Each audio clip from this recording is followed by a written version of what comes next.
तो संसद सत्र के दौरान मोदी 3.0 सरकार की ओर से आज केंद्रीय बजट पेश किया जाएगा। वहीं इस सत्र को लेकर विपक्षी गठबंधन इंडिया की और केंद्र सरकार को घेरने के लिए आज एक अहम बैठक का आयोजन किया जा रहा है।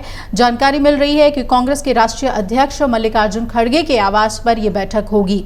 वहीं इससे पहले कल कांग्रेस संसदीय दल की नेता सोनिया गांधी के आवास पर कांग्रेस के शीर्ष नेताओं ने बैठक की।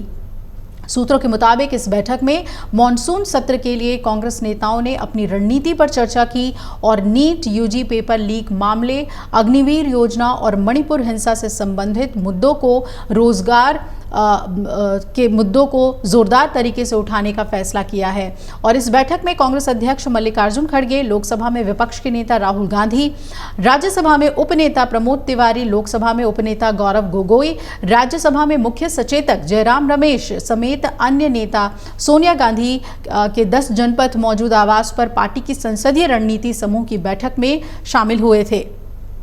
इस बैठक के बाद राज्यसभा में उपनेता प्रमोद तिवारी ने पत्रकारों को कहा कि हमने तय किया है कि हम किसानों, अग्निवीर और नीट का मुद्दा उठाएंगे। हमारा मानना है कि हम इन मुद्दों को दोनों सदनों की कार्य मंत्रणा समिति की बैठक में उतारेंगे और हम यही चाहते हैं कि चयनित मंत्रालयों पर चर्चा लोगों से जुड़े मुद्दों पर हो।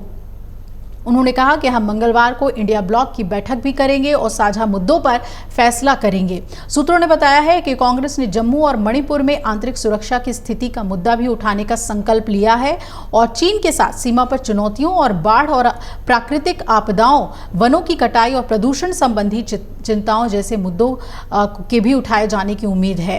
केंद्र सरकार की ओर से कल पेश आर्थिक सर्वेक्षण पर पहले ही कांग्रेस ने जमकर निशाना साधा है। कांग्रेस महासचिव जयराम रमेश ने प्रधानमंत्री मोदी से सवाल पूछते हुए सोशल मीडिया प्लेटफॉर्म एक्स पर लिखा कि क्या सावन महीने से पहले दिन आर्थिक सर्वेक्षण मांसाहार को बढ़ावा दे रहा है। उन्होंने आगे लिखा कि चावल, गेहूं या यहां तक कि बाजरा, दालें और तिलहन का उत्पादन करके छोटे किसानों की आय नहीं बढ़ाई जा सकती। उन्हें उच्च मूल्य वाली कृषि, फल और सब्जियां, मछली पालन, मुर्गी पालन, डेयरी और भैंस के मांस की ओर बढ़ने की ज़रूरत है। आपको बता दें कि बजट से पहले सरकार की ओर से पेश आर्थिक समीक्षा में चालू वित्त वर्ष में इकोनॉमिक ग्रोथ रेट 6.5 से 7% रहने का अनुमान जताया गया।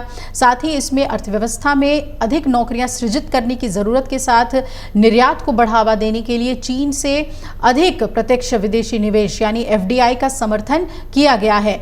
जयराम रमेश ने कहा कि सरकार ने बजट से पहले 2023-24 का आर्थिक सर्वेक्षण पेश किया, लेकिन दुर्भाग्य यह है कि आर्थिक स्थिति देश की निराशाजनक है और उन्होंने दावा किया कि खाद्य पदार्थों की महंगाई अनियंत्रित है, ग्रामीण भारत पीछे छूट गया है। साथ ही उन्होंने आरोप लगाया कि आर्थिक सर्वेक्षण में मोदी सरकार की किसान विरोधी मानसिकता लेकर सामने आई है। कांग्रेस नेता ने यह भी कहा कि कॉरपोरेट क्षेत्र के लिए मोदी सरकार बेहद उदार रही है और 1.5 लाख करोड़ रुपए के कॉरपोरेट कर में कटौती की गई और 2 लाख करोड़ रुपए की PLI की गई, लेकिन सरकार ने ये उदारता के बदले निवेश या नियुक्ति को प्रोत्साहित किए बिना दिखाई है। और ये भी दावा किया कि आर्थिक सर्वेक्षण में कहा गया है कि हमें अगले 20 सालों तक हर साल लगभग 80 लाख नौकरियां पैदा करनी होंगी। 80 लाख नौकरी के लक्ष्य को प्राप्त करने के लिए सरकार की बड़ी आर्थिक रणनीति में एक निश्चित बदलाव की जरूरत है और भारत कई सालों में अपने सबसे अनिश्चित और कठिन आर्थिक स्थिति से गुजर रहा है। ये कांग्रेस ने आर्थिक सर्वेक्षण पे कहा। आज भी बैठक है किस तरीके से संसद में वो सरकार को घेरते हैं। अगर आप ये वीडियो YouTube पर देख रहे हैं तो हमारे चैनल को सब्सक्राइब करें और बेल आइकन को दबाना ना भूलें। अगर आप Facebook पर ये वीडियो देख रहे हैं तो हमारे पेज को लाइक करें।